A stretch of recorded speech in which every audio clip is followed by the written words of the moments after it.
Hi guys, welcome to edu medicine. Last class में unit 5 के Marx in theory हम discuss कर रहे थे। तो हमने operation religion as oppressing instrument तक कर लिया था। सो आज हम डोमिनेंट आइडियोलॉजी पढ़ेंगे। तो फर्स्ट ऑफ ऑल मार्क्स का पॉइंट ऑफ व्यू आइडियोलॉजीज विचारधारा को लेके क्या था उसके बारे में बात करेंगे।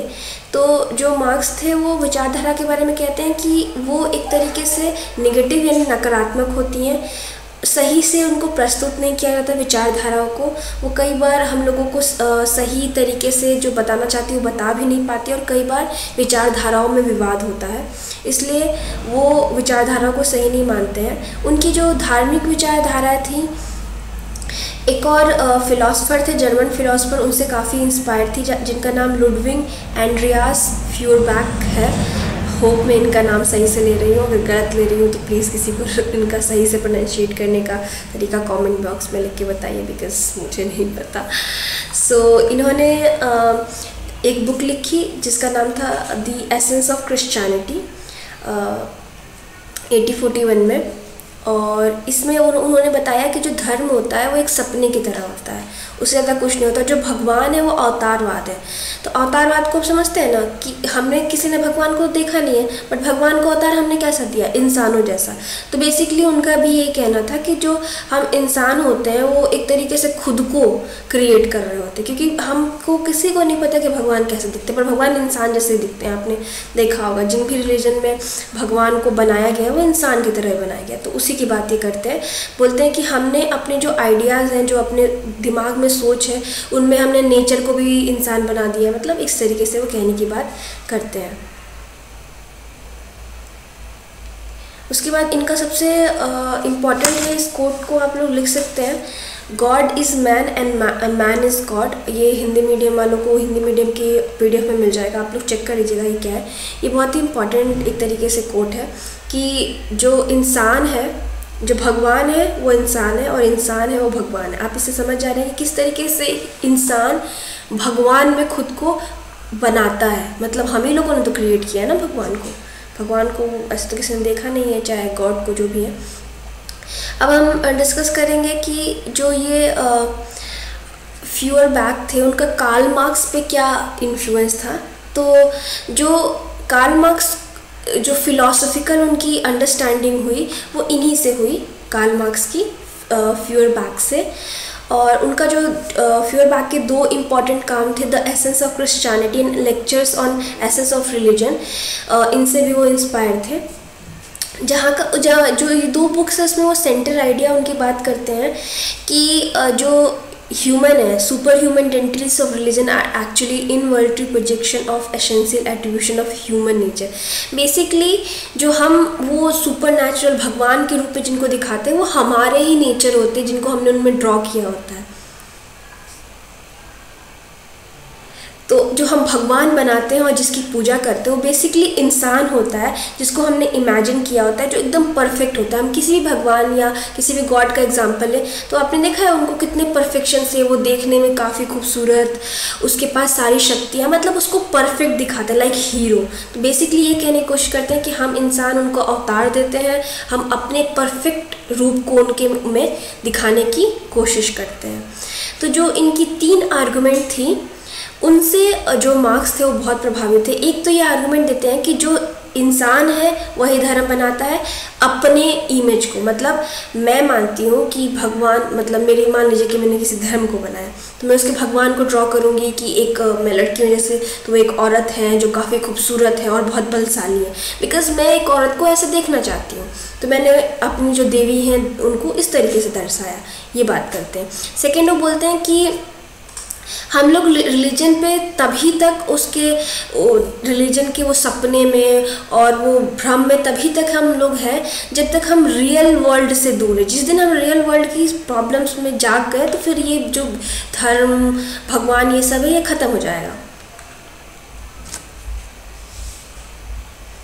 और सबसे बड़ा जो साइन होता है हमारी मैच्योरिटी का, परिपक्वता का, जो ये प्रोजेक्शन बनाए हैं भगवान गॉड का, उसको छोड़ देते हैं बिहाइंड, ठीक ना। हम रियल इश्यूज़ की डिस्कशन करते हैं। सो अब हम इनके समराइज़ कर लेके क्या कहना चाहते हैं फ्यूर बैक अबाउट धर्म, और जिससे कार्ल मार्क्स इंस्पायर हुए। तो ये बोलते हैं कि धर्म को इंसानों ने बनाया है, और इससे मार्क्स भी अग्री करते हैं। और इस तरीके से metaphysical idea convey false view of world, और ये जो धर्म और भगवान है वो एक तरीके के ऐसे झूठे दुनिया को दिखाता है जो हमारे ही दिल दिमाग और हमारी ही इच्छाओं से उत्पन्न हुआ होता है। और जब हम उन इच्छाओं को सही में रियलाइज़ नहीं कर पाते तो हम उसको धर्म और भगवान की तरह बना देते हैं। जिस दिन इस चीज़ से हमने अपने आप को मतलब फ्री कर लिया धर्म और भगवान से, ऐसा फिर वे कहते हैं, तो हम फिर रियलाइज़ करेंगे जो रियल लाइफ की इश्यूज़ हैं और जो ह्यूमन वर्ल्ड में प्यार, जस्टिस और बाकी चीज़ें हैं उसको करेंगे। और मार्क्स के हिसाब से जो धर्म है वो जो सच्चाई है उसको छुपा देता है।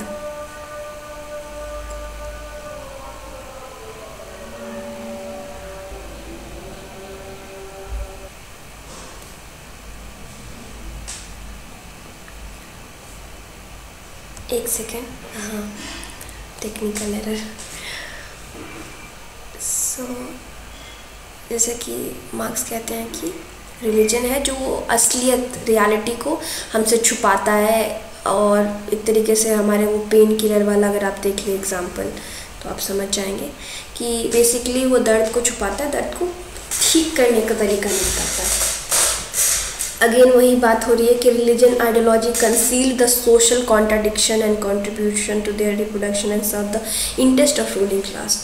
तो जिस तरीके से वो सोशली जो प्रॉब्लम्स है, कॉन्ट्राडिक्शंस है, ऊंच नीच है या अमीर गरीब का जो है उसको कहीं ना कहीं से छुपाता है, और जो इंटरेस्ट है रूलिंग क्लास का यानी जो रिच क्लास है, जो अमीर वर्ग है, उसी के इंटरेस्ट को धर्म जो है वो मतलब सर्व करता है। क्योंकि मार्क्स का मानना भी था कि धर्म का जो निर्माण है वो ऊपर वाली क्लास ने मतलब उच्च वर्ग ने किया है, इसीलिए वो रिलीजन का इतना कटाक्ष करते हैं।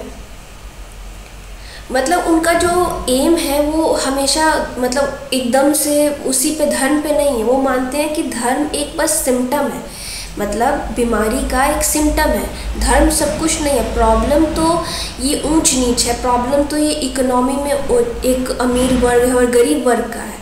तो अगर ये अमीर गरीब का जो हम भेद है, जो अमीर गरीब के बीच में लाइन है, उसको मिटा दें तो फिर इन सब चीज़ों की ज़रूरत नहीं रहेगी और इल्यूजनरी वर्ल्ड से बाहर निकल के एक ऐसे वर्ल्ड में चले जाएंगे जहाँ पे ये सब दुख दर्द नहीं होगा, जो उनका कम्युनिज्म वर्ल्ड का वो सोचते हैं, जो कम्युनिज्म वर्ल्ड की बात वो करते हैं। तो आई थिंक बैकग्राउंड नोट्स आप लोगों को ज़्यादा आ रही होगी, आई एम रियली सॉरी, क्योंकि मैं दिन में रिकॉर्ड कर रही हूँ। In the origin of religious ideology की बात करते हैं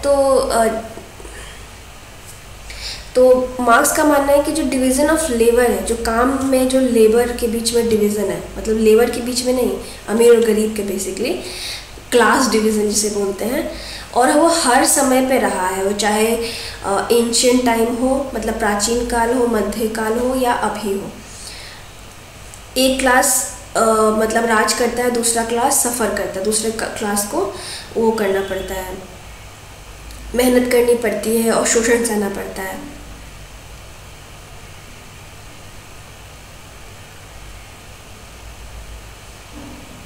ओके, सो और since the idea of production from within dominant class they will be impose the whole society. और ये जो इस टाइप की आइडियाज़ है, धर्म, शिक्षा, सब पे जिस पे उस वर्ग का यानी अमीर वर्ग का उस पे वो है, तो ये क्या करते हैं, अमीर वर्ग पावरफुल भी होते हैं और वो पूरे सोसाइटी पे इस चीज़ों को इम्पोज कर देते हैं। यानी धर्म का विकास जो हुआ, धर्म का जो निर्माण हुआ वो अमीर क्लास ने किया, गरीबों को उनका शोषण करने के लिए, उनका दुख भुलाने के लिए। उसके बाद इस आइडिया को पूरी सोसाइटी में लगा दी, क्योंकि ऑफकोर्स वो पावरफुल है और राज करने के लिए।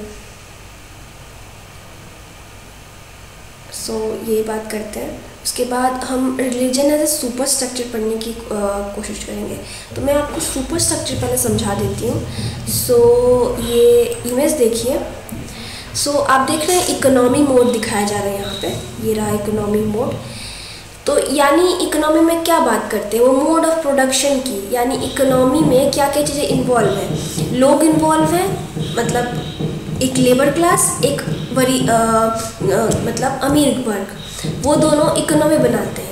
और इकोनॉमी यानी ये बेस के ऊपर जो सुपर स्ट्रक्चर बनता है, जो स्ट्रक्चर बनता है, वो चाहे परिवार हो, धर्म हो, दवा हो या राजनीति हो, वो सब इसके ऊपर बनता है, यानी ये इसको प्रभावित करता है। मान लीजिए कि ये घर का नीचे का फाउंडेशन है, ये पूरी बिल्डिंग है, तो ये जैसा फाउंडेशन होगा वैसे ही बिल्डिंग बनेगी, यानी सबसे इम्पॉर्टेंट ये है, उसके बाद ये बनता है। उनके कहने का मतलब है down here infrastructure, substructure and everything up here depends on what ever it, मतलब इकोनॉमी पे ही सब कुछ है, यानी इनकी पूरी थ्योरी इकोनॉमी पे ही बेस्ड थी।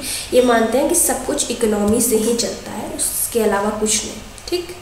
तो सुपर स्ट्रक्चर इस पार्ट को कहा जाता है, इकोनॉमी के बेस के ऊपर जो होता है उसे हम सुपर स्ट्रक्चर कहते हैं। और सुपर स्ट्रक्चर के अंदर क्या क्या आता है, परिवार आता है, राजनीति आती है, धर्म आता है, ओके। तो हम सुपर स्ट्रक्चर पे फिर से चलते हैं। सो ये तो समझ गए बेस क्या है, ठीक। देखिए, जब अलग अलग ऐतिहासिक कालों में जब इकोनॉमी इंफ्रास्ट्रक्चर यानी बेस बदलता है, वैसे वैसे सुपर स्ट्रक्चर भी बदलता है। मतलब उनके कहने का मतलब है जैसे जैसे इकोनॉमी जैसी भी रहेगी वैसा सुपर स्ट्रक्चर भी बदलेगा, ठीक। मैं इसका एग्जांपल आगे उन्होंने दे रखा है कि जैसे कैपिटलिस्ट नहीं आया हुआ था, यानी इंडस्ट्रीज़ वगैरह नहीं थी, तब प्राइमेटिव यानी सबसे प्राचीन काल के आदमी किसके प्रति उसका स्ट्रगल था, मतलब उसका जो लड़ाई थी वो किसके प्रति थी, नेचर के प्रति, क्योंकि उस टाइम पे बहुत सारे बाढ़ ये सब आया करते थे, मतलब जिसे प्राकृतिक आपदाएं कहते हैं। तो उसने क्या किया, उसी को भगवान बना लिया, नेचर की पूजा करने लगा, पत्थरों की पहाड़ों की पूजा होती थी। और जो क्लास सोसाइटी है उसमें हमारा अगेंस्ट लड़ाई किससे है, आदमी से, गरीब का अमीर से लड़ाई है। तो इसमें क्या हुआ कि भगवान जो है वो बदल गए, और इस टाइम पे भगवान कैसे हो गए कि मोस्ट ऑफ धर्म ये बात करता है कि आपको अगर आप इस जन्म में बहुत मेहनत करेंगे तो अगले जन्म में आपको वो होगी, अच्छे जीवन मिलेगा, इस टाइप की धर्म में बातें करती हैं। तो एक तरीके से हमें प्रेजेंट दुख को, शोषण को भुलाने के लिए एक फ्यूचर का होप हमको देने वाला इस टाइम पे धर्म बन गया, ऐसा मार्क्स का कहना है मेरा लिए।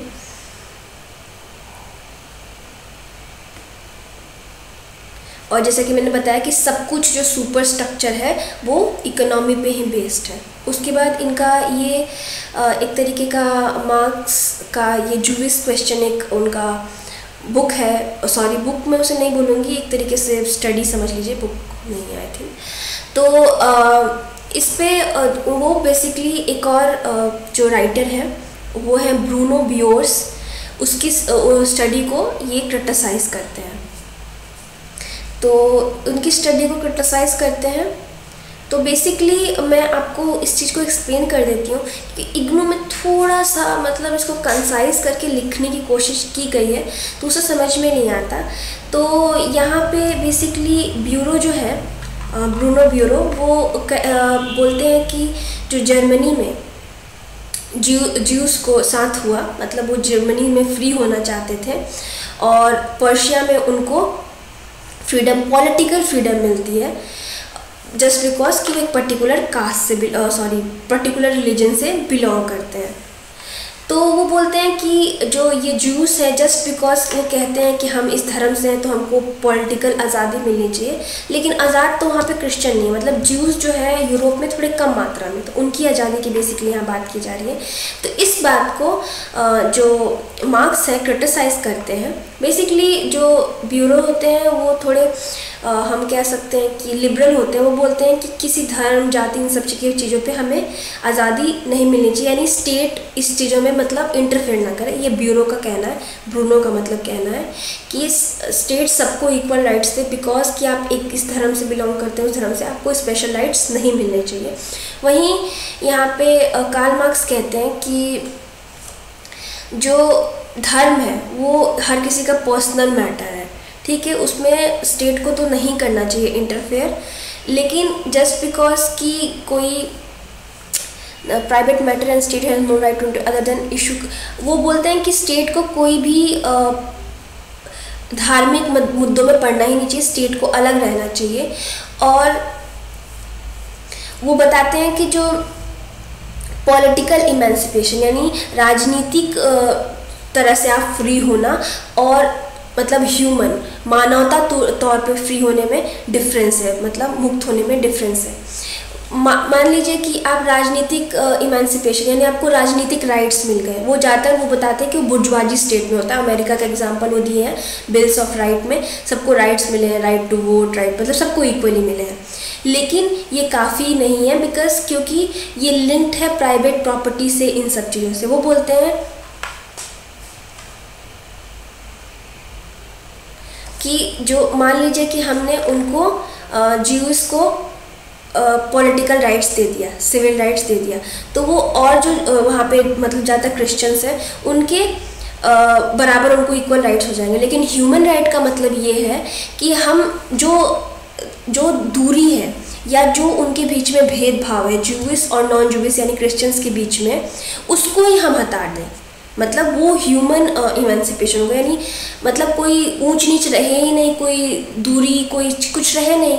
पॉलिटिकल राइट दिया तो आपने तो कह दिया कि हाँ सबके पास एक जैसे राइट है, लेकिन अभी भी ज्यूइश और नॉन ज्यूइश में तो प्रॉब्लम्स हैं। तो वो बोलते हैं कि उस प्रॉब्लम्स को हटा दिया जाए। लेकिन प्रॉब्लम ये है कि ये चीज़ें जो ऊंच नीच है वहाँ पे वो रहेगी बिकॉज वो कैपिटलिस्ट सोसाइटी है, यानी वो वहाँ पे कमर्शियल सोसाइटी, ओपन कंपटीशन है और ज्यूइश को छोटा मोटा काम मिलेगा और वो लोग इक्वल नहीं हो पाएंगे। बेसिकली इस आर्गुमेंट का कहने का मतलब ये है। अगर आपको थोड़ा बहुत कुछ समझ ना आए, कन्फ्यूज़न हो, तो आप हमारे टेलीग्राम ग्रुप या कमेंट सेक्शन में पूछ सकते हैं। ये बहुत इजी है, बस ये समझ लीजिए कि आप थोड़ा बहुत ज्यूइश और इसके बारे में, नॉन ज्यूइश के बारे में यूरोप में हमने पढ़ा होगा कि क्या उनके साथ जर्मनी में दिक्कत हुई और क्या बाहर दिक्कत हुई, तो उसी को ये हाईलाइट करता हुआ एक डिबेट है। इन्होंने बहुत ही छोटा करके लिखने की कोशिश की है, तो इसलिए वजह से कन्फ्यूज़न हो गई। मैंने भी अदर सोर्सेज से पढ़े थे इसको। सो अब हम आ जाते हैं क्रिटिसिज्म, जो मार्क्सियन अप्रोच पे है।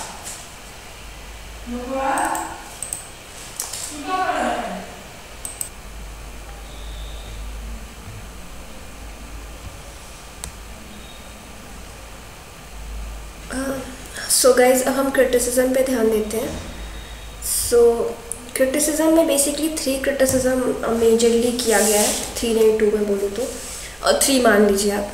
तो एक फर्स्ट क्रिटिसिज्म में ये बोला गया है कि जो इंटरप्रिटेशन है, मतलब जो रिलीजियस आइडिया है जो कार्ल मार्क्स ने उठाया, वो क्रिश्चियनिटी से उठाया क्योंकि वो खुद क्रिश्चियनिटी के पार्ट थे, जिसमें हैप्पी आफ्टर लाइफ मतलब की बात की जाती है या पावरफुल गॉड की बात की जाती है। मतलब ये ज़रूरी नहीं है कि हर रिलीजन पे ये लागू हो। तो इनके आइडियाज़ कुछ हद तक हेजल से भी इंस्पायर्ड थे, जिन्होंने क्रिश्चियनिटी को हाईएस्ट फॉर्म ऑफ रिलीजन मान लिया, मान लीजिए कि सबसे उच्च रिलीजन मान लिया।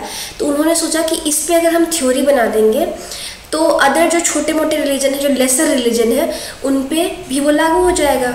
लेकिन असलियत में ये ट्रू नहीं है। सेकेंड ये था कि उनका मानना था कि जो बुर्जुआजी क्लास है यानी जो रिच क्लास है वो पावर में आता है और रिलीजन का आविष्कार करता है, विकास करता है कि लोग उसमें भूल जाएं। लेकिन ये असलियत नहीं है। अगर आप देखें तो जो प्रोटेस्टेंटिज्म आया वो 16वीं सेंचुरी में जर्मनी में आ गया था, और लेकिन तब तक उस टाइम पे भी सामंतवाद ही वहाँ पे था। तो ये हम नहीं कह सकते कि कैपिटलिज्म ने ही क्रिएट किया। और 19वीं सेंचुरी में वहाँ पे आता है कैपिटलिज्म, यानी कैपिटलिज्म को हिंदी में क्या बोलते हैं मैं भूल गई तो कैपिटलिज्म आता है। सो आप लोग समझ जाइएगा कैपिटलिज्म का मेरा मतलब क्या है, क्योंकि मुझे एकदम दिमाग से ही वर्ड निकल गया। सो उसके बाद ये सेकेंड क्रिटिसिज्म है। देन थर्ड क्रिटिसिज्म ये है कि आप कंटेम्प्रेरी वर्ल्ड में देख रहे हैं कि जहाँ भी कम्युनिज्म आया है वो ऐसा नहीं है कि वहाँ से धर्म बिल्कुल ही ख़त्म हो गया है। जैसे कि चाइना आप एग्जांपल ले सकते हैं, रशिया एग्जांपल ले सकते हैं। तो ये भी सच्चाई नहीं है कि कम्युनिज्म आने से धर्म पूरी तरीके से ख़त्म हो जाएगा।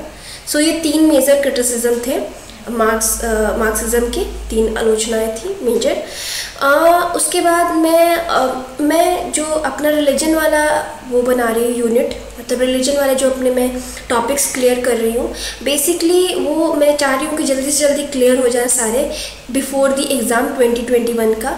और जो एजुकेशन वाला पूरा जो वो चल रहा है, क्लासेस चल रही है, वो टॉपिक वाइज मतलब बुक्स के wise like first second third, but मैं ऐसे नहीं चला रही हूँ। मैं इंपॉर्टेंट टॉपिक सोच रही हूँ कि जल्दी बना दूँ, क्योंकि लास्ट टाइम पे भी, लास्ट पीरियड में भी आप देखिए तो आपका बेसिक्स मतलब क्लियर हो जाए और आप थोड़ा बहुत लिख पाए, और अगर आपके पास टाइम है तो प्रॉपरली भी देख के लिख पाए। तो मैं उससे बिफोर कंप्लीट करने की कोशिश कर रही हूँ एग्ज़ाम से पहले।